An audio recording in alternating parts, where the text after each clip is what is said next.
हाँ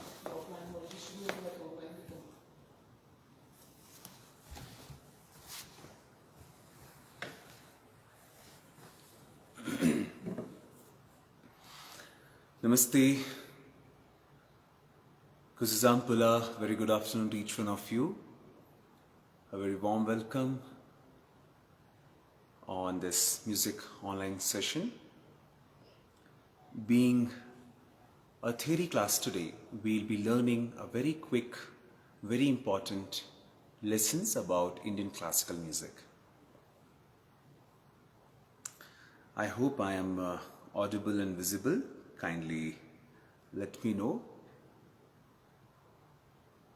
We shall start our class with 3 Omkars.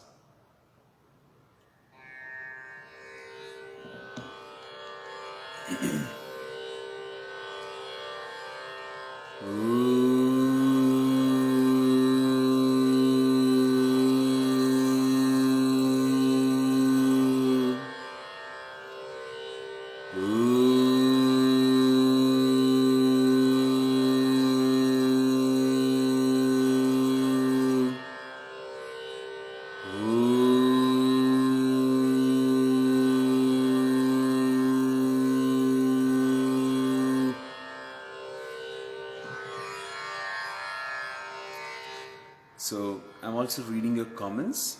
I'll be happy to answer anything if you wish to ask me. If you have any doubts, kindly comment and I'll be happy to solve that. So, as a part of our third theory class today, हम लोग कुछ एक ऐसी basic बातों को आज समझेंगे जो हिंदुस्तानी शास्त्रीय संगीत, इंडियन क्लासिकल म्यूजिक में सबसे ज़्यादा सर्वोपरि है, सबसे ऊपर आती है। आप में से बहुत सारे लोग जो स्टूडेंट्स हैं, जो म्यूज़िक लवर्स हैं, वो क्लासिकल म्यूज़िक को बहुत अच्छे से जानते हैं, रियाज़ करते हैं, अपनी साधना कर रहे हैं। और जैसा मैं पिछले कुछ समय से देख रहा हूँ, आप लोग क्लास में जुड़ रहे हैं, कुछ ऑफलाइन बच्चे भी अब आना स्टार्ट हुए हैं। तो वो जो जिज्ञासा है, क्यूरियोसिटी है, वो मुझे बहुत अच्छे से समझ में आ रही है। और इसमें ये बिल्कुल दिखता है कि आप लोगों के अपने इंटेंशंस क्या हैं शास्त्रीय संगीत को सीखने के लिए। इसी बात को मैं थोड़ा सा और इलैबोरेट आज करूँगा। और ये जिक्र मैंने इसलिए किया है कि जो लोग जानते हैं उनके लिए एक रिवीजन हो जाएगा। जो लोग नए हैं, अभी अभी शुरू किए हैं संगीत, शास्त्रीय संगीत को सीखना, चाहे वो मेरे थ्रू हो, चाहे हमारे नेहरू वांगचुक कल्चरल सेंटर के थ्रू हो, या किसी और सोर्स से आपने अभी अभी सीखना चालू किया है, उनके लिए ये एक बहुत इम्पॉर्टेंट लेसन्स होंगे। शास्त्रीय संगीत जैसे हम इसको नाम देते हैं,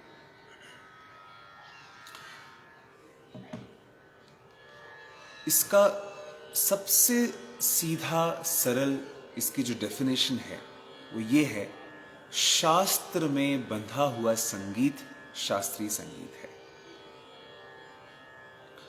आप देखिए, हम जब कोई कार्य करते हैं, यदि हम उस कार्य को करने जा रहे हैं, यदि हमें उसके रूल्स, रेगुलेशंस, उसका फॉर्मेट, उसके एक डायमेंशंस मालूम हो, तो हम उस कार्य को और अच्छे से, कुशलता से और उतने दायरे में रह के कर पाते हैं। जब हम संगीत की बात करते हैं तो संगीत एक विराट, एक अपने आप में एक बहुत बड़ी, एक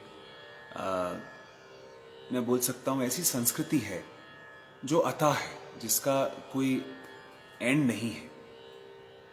इसी संगीत की कैटेगरी में हमने अलग अलग विभागों में इसको बांटा है। सबसे प्राचीन, सबसे ऊपर, सबसे पहले शास्त्रीय संगीत के बारे में संगीत रत्नाकर में 3री शताब्दी में यह वर्णन आया है।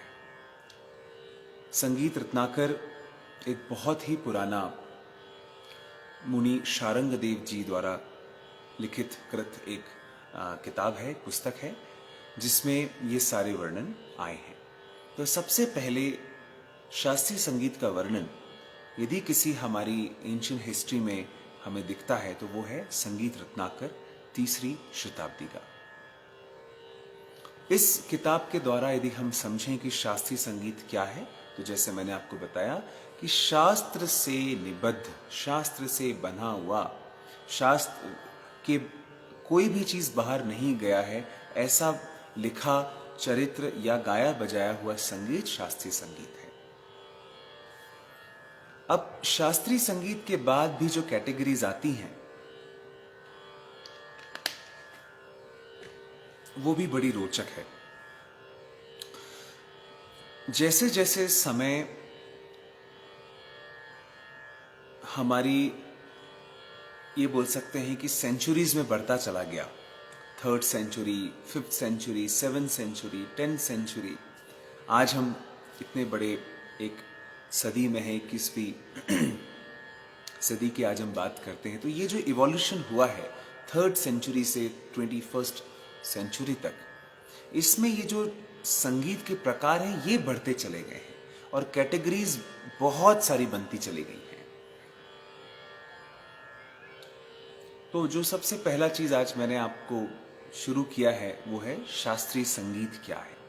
अब मैं यदि इसी को थोड़ा सा और डीपली जाऊं, इसको इलैबोरेट करूं, तो सबसे पहली चीज जो इसमें हम देखेंगे, सबसे पहले जो हम इसको सुनेंगे वो है मार्गीय संगीत। अब मार्गीय संगीत का वर्णन भी अहोबल के द्वारा, मुनि अहोबल के द्वारा लिखी हुई संगीत पारिजात किताब में हमें मिलता है। ये 7वीं शताब्दी की बुक है। इस किताब में वो कहते हैं कि मार्गीय संगीत शास्त्रीय संगीत से भी पहले आया है, यानी ऐसा संगीत जिसमें एक मार्ग हो और वो मार्ग सिर्फ स्पिरिचुअलिटी ही होती थी। इसीलिए हम कहते हैं कि वेदों से कैसे संगीत की उत्पत्ति हुई है।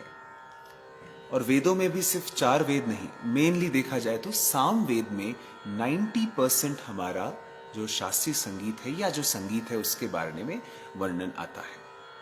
तो यहां पे अहोबल हमें बता रहे हैं कि संगीत पारिजात में कि मार्गीय संगीत शास्त्रीय संगीत के भी पहले आया था।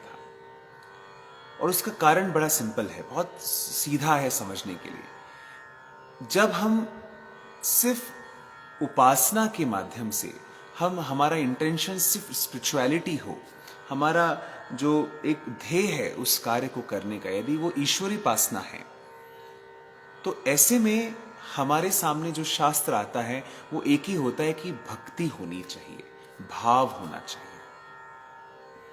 और यहीं से हमारी मार्गीय संगीत की रचना है। अब इसके कई सारे उदाहरण वो अपने 6th और 7th चैप्टर में बताते हैं, जिसमें वो कह रहे हैं कि देवलोक में जो संगीत गाया बजाया जाता था वो मार्गीय संगीत था। जो संगीत किसी ओकेशन में किया जाता था, मान लीजिए कोई बहुत बड़ा हवन हो रहा है, कोई बहुत बड़ी पूजा हो रही है, तो वहां पे जो म्यूजिक हम बजाएंगे वो मार्गीय संगीत हुआ करता था। And then he keep on saying about all the norms of the मार्गीय संगीत।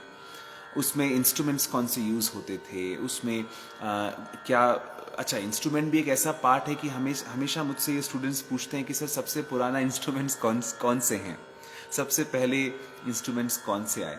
हालांकि ये बहुत बड़ा एक अलग टॉपिक है, हम उस पर कभी और बात करेंगे, लेकिन just to answer this point, वो मार्गीय संगीत ही था जहां पे सबसे पहले संगीत के वाद्य यंत्रों को यूज किया गया। आप देखिए सरस्वती वीणा जो माँ सरस्वती लेके बैठती हैं, भगवान गणेश पखावज के साथ हमेशा हमें दिखते हैं, और भगवान शिव डमरू के साथ हमें हमेशा दिखते हैं। और जैसे जैसे इस समय यानी द्वापर त्रेता युग, द्वापर युग में हम जैसे जैसे आगे बढ़ते हैं, हमें भगवान राम, भगवान कृष्ण के बारे में मालूम चलता है, और उसमें फिर बांसुरी का वर्णन आता है, नए नए वाद्य यंत्रों का वर्णन आता है। तो ये जैसे मैंने कहा अपने आप में एक बहुत बड़ा टॉपिक है, हम इसको कभी और लेंगे। लेकिन मार्गीय संगीत में यदि कोई इंस्ट्रूमेंट्स यूज हुए तो वो ये 3 प्रमुख थे। पहला पखावज, डमरू और तीसरा सरस्वती वीणा। मैं आप लोगों के कमेंट्स देख रहा हूं, यदि आप लोग को कुछ भी पूछना हो या if you want me to repeat anything I will be happy to do that.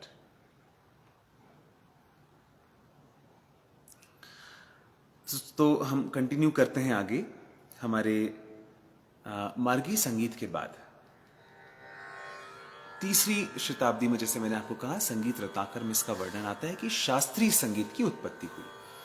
तो जब मार्गीय संगीत गाने बजाने के लिए गांधर्व लोग, देव लोग, ये सब लोग जब बैठा करते थे, गाना बजाना किया करते थे, ऐसी चीजें निकल के आई जिसपे समय हो, यानी इस समय हमें ये करना है, या इतने देर का, इतने समय का हमें ये गाना है, ये बजाना है। जहां भी समय की, स्पेस की बात आई, वहां पे शास्त्र आया। आप देखिए, एक उदाहरण मैं आपको देता हूं। हम गणपति स्तोत्रम हम सभी इसको गाते होंगे। आप इसमें देखिए कौन से विसर्ग, कौन से हलंत, कौन से हम, कितनी मात्रा में कितने देर तक गाना है, ये वो समय है।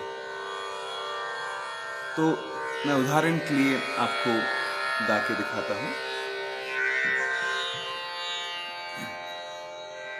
ओम गणनान्त्वा गणपतिगं हवामहे कविं कवीना उपमष्टवष्टवम् ज्येष्ठराजं ब्रह्मणा ब्रह्मणस्पत आन शृण्वन्नोतिभिः सीदसादनम् प्रणो देवी सरस्वती वाजेभिः वाजीवती धीनामवृत्तयवतु गणेशाय नमः सरस्वते नमः श्री गुरुभ्यो नमः हरि ओम। अब जैसे ये मैंने अभी गणपति स्तोत्रम आपके सामने पढ़ा,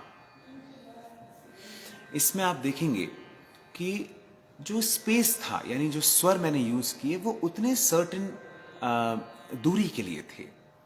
गणना त्वा नी सा सा रे सा, ये तो कई तरीके से हो सकता था। नी सा रे, नी रे, पनी सा रे, कुछ भी तरीके से हो सकता था, right? But it was very specifically written and mention in our Vedas कि उतने समय की दूरी में ही उतने स्वरों को गाना है।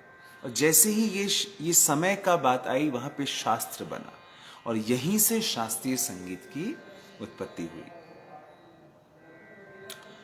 शास्त्रीय संगीत में आगे चल के, जैसे मैंने बताया कि हम तो ये पहली शताब्दी, तीसरी शताब्दी की बात कर रहे हैं, आज 21वीं शताब्दी चल रही है। ये बहुत इवोल्यूशन हुआ है, इसमें बहुत सारे चेंजेस आए हैं। और ऐसे चेंजेस आने से ही नए नए शास्त्र लिखे गए, नए नए नियम लिखे गए, नए नए क्रियाएं लिखी गई। शास्त्रीय संगीत में सबसे पहले जो वर्णन होता है वो है रागों के बारे में। राग है, जो राग शब्द है, वो सबसे पहले शास्त्रीय संगीत में वर्णन होता है। अच्छा, ये प्रश्न आएगा कि सर सबसे पहली राग कौन सी है, सबसे पुरानी राग कौन सी है, सबसे बड़ी राग कौन सी है, सबसे छोटी राग कौन सी है? तो राग अपने आप में एक बहुत बड़ा पॉइंट है। मैं अभी यदि आपको ऐसे बताऊं तो पौराणिक समय में यानी जब से ये शास्त्रीय संगीत के बारे में आया है, मुख्य रूप से 4 रागों का वर्णन सबसे पहले आता है। सबसे पहली जो राग का वर्णन आता है वो है राग श्री। उसके बाद आता है राग भैरव, उसके बाद आता है राग मालकौंस, और उसके बाद आता है राग काफी। ये 4 ऐसी प्रमुख रागें रही हैं जो हमारे शास्त्रीय संगीत में सबसे प्रथम रूप से, प्रथम समय से निकलते आ रही हैं। और इसीलिए यदि ये कहें कि ये सबसे पुरानी रागें हैं तो ये कोई खराब नहीं होगा। मैं आपके कमेंट्स पढ़ रहा हूं, यदि आपके कोई डाउट्स हो तो आप पूछ सकते हैं। तो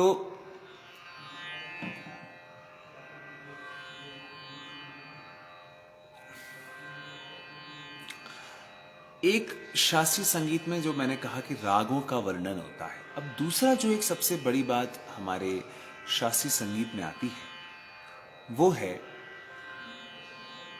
सुर, लय और ताल। कौन सी राग में कौन सा सुर लगा है, कौन सी राग में कौन से प्रकार की तालें यूज हुई हैं, और इस ताल को किस लय में गाया गया है, स्पीड में गाया गया है। ये तीनों चीजें सेकंड सबसे पहले आएंगी जब हम शास्त्रीय संगीत का के बारे में सोचेंगे। तो सुर, लय और ताल।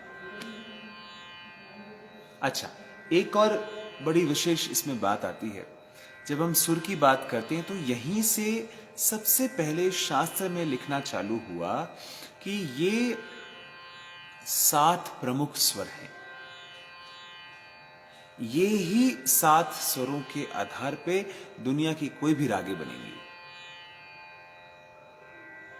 उसके कॉम्बिनेशंस अलग हो सकते हैं, उसके अपने विस्तार अलग हो सकते हैं, हो सकता है उसमें पूरे 7 स्वर उपयोग भी ना हो, ठीक है, वो अपने अपनी कैटेगरी हो गई रागों की, लेकिन ये ही 7 सुर हैं, कोई 8वां सुर नहीं है। ये वर्णन भी सबसे पहले शास्त्रीय संगीत में आता है। अंत में मैं आपको एक बात और आज बताना चाहूंगा कि राग, हमने ऑलरेडी ये टॉपिक पहले की थ्योरी क्लास में ले चुके हैं, but just to remind also, राग स्वरों से मिलकर बनती हैं, लेकिन सिर्फ स्वर गा देने से राग नहीं होती। फिर से बोलता हूं, राग स्वरों से बनती हैं। कौन से सुर हैं, कोमल है, शुद्ध है, तीव्र है, क्या है, उस कॉम्बिनेशन से राग बनेगी।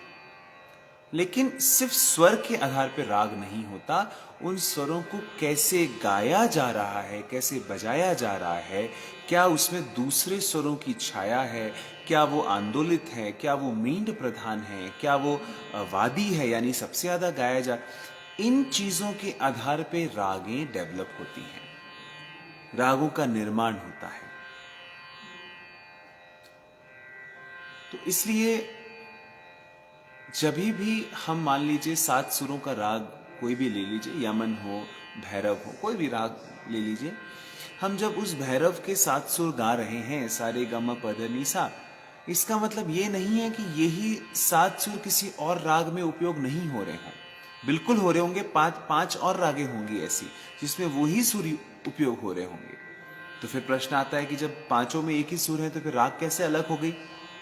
तो ऐसे अलग होती है जब हम उसको उसके तरीके से गाएं। हो सकता है पहली राग में वही 7 स्वरों को सीधे गाया जाता हो सकता है दूसरी राग में उन 7 स्वरों में जो शुरू का सारे गामा प है उसको थोड़ा अलग गाते हैं, यानी थोड़ा धीरे गाते हैं, मींड में गाते हैं, और बाकी वैसे ही गाते हैं।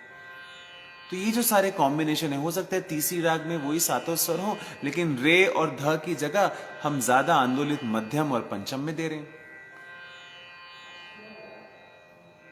तो इस आधार पे राग एक दूसरे से अलग होती हैं, और यही शास्त्रीय संगीत के आने वाले आगे के नियम हैं। मैं आशा करता हूं आप सबने मेरी आज की ये थ्योरी क्लास को फॉलो किया है, और आपके कोई भी यदि डाउट्स हों, आप कुछ भी यदि पूछना चाहते हो तो ज़रूर कमेंट्स करिए। आने वाले समय में 15 अगस्त के दिन हम एक बड़ा प्रोग्राम करने जा रहे हैं। आई एम श्योर आप सबको बड़ा पसंद आएगा, और आप सभी उसके भागीदारी बन सकेंगे। आप सभी को ढेर सारी शुभकामनाएं। हम अब मंडे को मिलेंगे। नमस्ते।